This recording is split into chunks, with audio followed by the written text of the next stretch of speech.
Hola, el día de hoy descubrirás cuál es la fuerza de mordida en los seres humanos. Pero antes, vamos a hablar acerca de cuáles son los músculos de la masticación.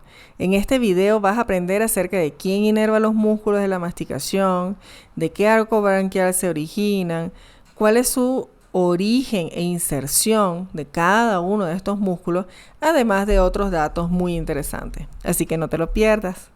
Durante cada segmento del video realizaremos preguntas las cuales puedes contestar en tu cuadernito y posteriormente revisar el video para confirmar las respuestas. Espero que sea de gran ayuda para tus exámenes. Sin más, iniciemos.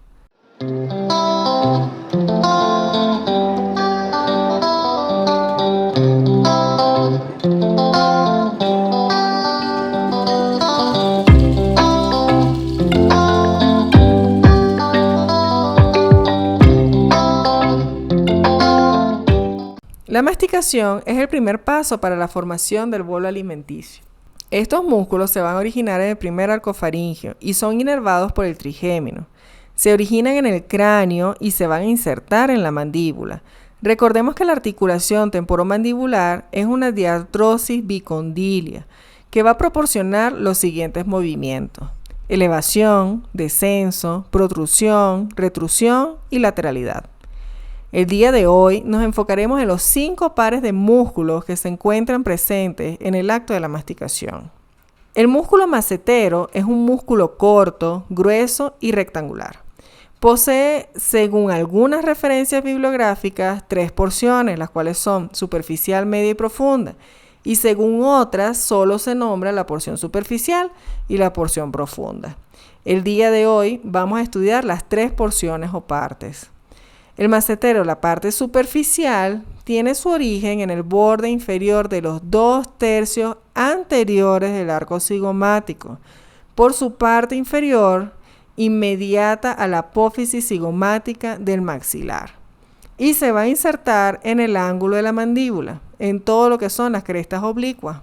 La porción media se va a originar en toda la extensión del arco cigomático, por su cara inferior, y se va a insertar en la cara lateral de la rama de la mandíbula, pero va a estar superior a las inserciones del fascículo superficial.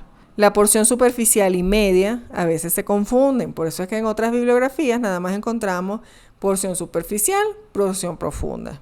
Y la parte profunda del macetero se va a originar en el borde inferior del tercio posterior del arco cigomático y una parte de la cara profunda de la fascia temporal. Solo allí. Su inserción se va a encontrar en la parte superolateral de la rama de la mandíbula y en la apófisis coronoide. Ahora bien, ¿cuál es la acción del macetero? Pues elevar la mandíbula, y además de eso podemos decir que se encuentra inervado por el ramo macetérico del nervio mandibular del trigémino. El macetero posee una fascia, la cual es delgada, resistente, y se va a insertar superinferiormente al arco cigomático e inferiormente al borde inferior y posterior de la mandíbula, así como está en esta imagen. Anteriormente a la apófisis coronoide y a la rama mandibular. Desde ella, se va a desdoblar, o sea, ella no va a ser como que una, sino que ella se desdobla, cubriendo también a la parótida y al conducto parotidio.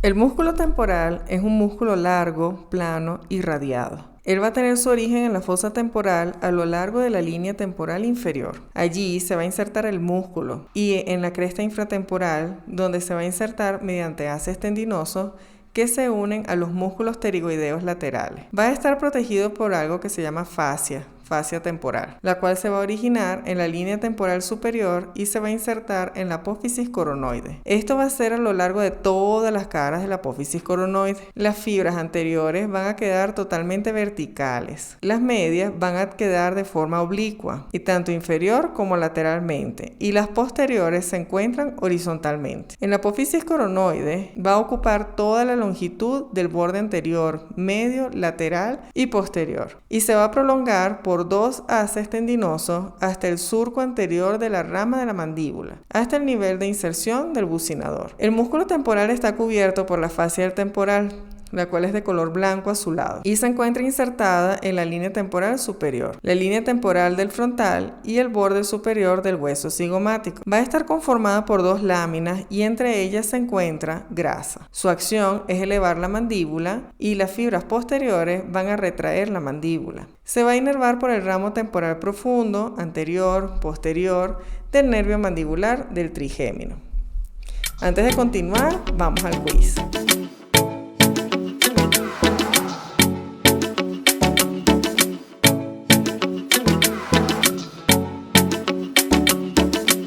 Pregunta número 1. ¿Cuáles son las 3 porciones del macetero? Indique los orígenes e inserciones de cada uno. Pregunta número 2. ¿Qué porción del trigémino inerva el macetero? Pregunta número 3. ¿Qué porción del trigémino inerva el músculo temporal? Y pregunta número 4. ¿Cuál es el origen y la inserción del músculo temporal? Muy bien, continuemos. El pterigoideo medial va a poseer dos cabezas, una es superficial y la otra es profunda. En la cabeza profunda se va a originar en la cara medial de la lámina lateral de la pterigoide, la fosa pterigoidea, excepto en la fosa escafoidea, y en la parte posterior de la pared medial de dicha fosa, donde se relaciona con el músculo. La parte anterior de la lámina medial se va a insertar en la cara medial de la rama y del ángulo de la mandíbula, que serían los tubérculos pterigoideos. Por su parte, la cabeza superficial va a tener su origen en la cara adyacente de la tuberosidad del maxilar, en la apófisis piramidal del palatino, y su inserción en la cara medial de la rama del ángulo de la mandíbula, es decir, los tubérculos pterigoideos. Sus acciones son elevar la mandíbula, protruir la mandíbula y los movimientos de lateralidad, y se va a inervar por el ramo pterigoideo medial del nervio mandibular del trigémino.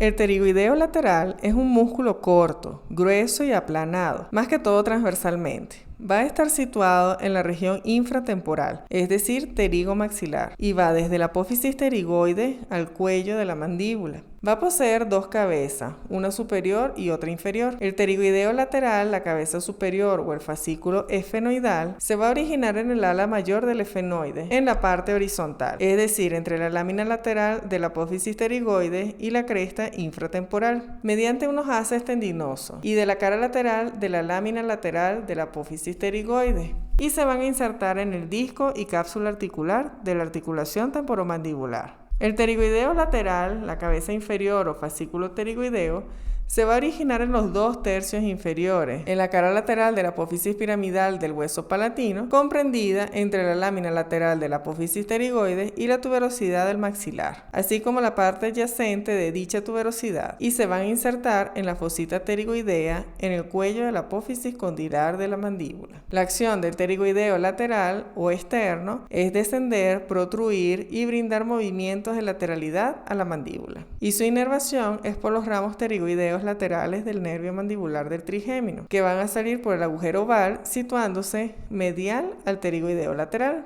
Entre los músculos pterigoideos se va a encontrar la fascia interpterigoidea, la cual se va a situar entre los dos pterigoideos. Esta va a ser cuadrilátera y su borde superior se va a insertar en la fisura tímpano-escamosa, en la porción petrosa interpuesta entre la fisura petrotimpánica y la tímpano-escamosa, en la espina del esfenoide. Y el borde medial del agujero oval, su borde inferior, se va a situar en la mandíbula, fijándose superior a las inserciones del músculo pterigoideo medial y língula mandibular. En el borde posterior es libre y va a limitar con el cuello de la mandíbula, un orificio en el ojal retrocondilio. El borde anterior se va a insertar en el borde posterior de la lámina lateral de la apófisis pterigoide. Inferiormente se une a la fascia perifaringia y su parte posterior es gruesa y se conoce como ligamento esfenomandibular, también ligamento tímpano-mandibular, y la parte anterior se subdivide en ligamento pterigoespinoso, el cual es delicado y superiormente es criboso por las estructuras que lo atraviesan, es decir, los vasos, los nervios, el tensor del velo del paladar, pterigoideo medial y músculo tensor del tímpano. Y la otra fascia sería la fascia pterigo-temporomandibular. Bien, vamos al quiz.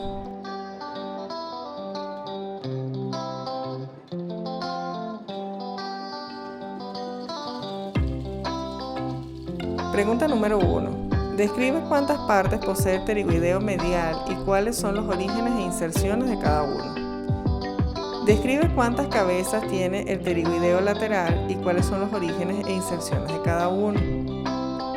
¿Cómo es la fascia interpterigoidea? ¿Y cuáles son las acciones de los músculos pterigoideos?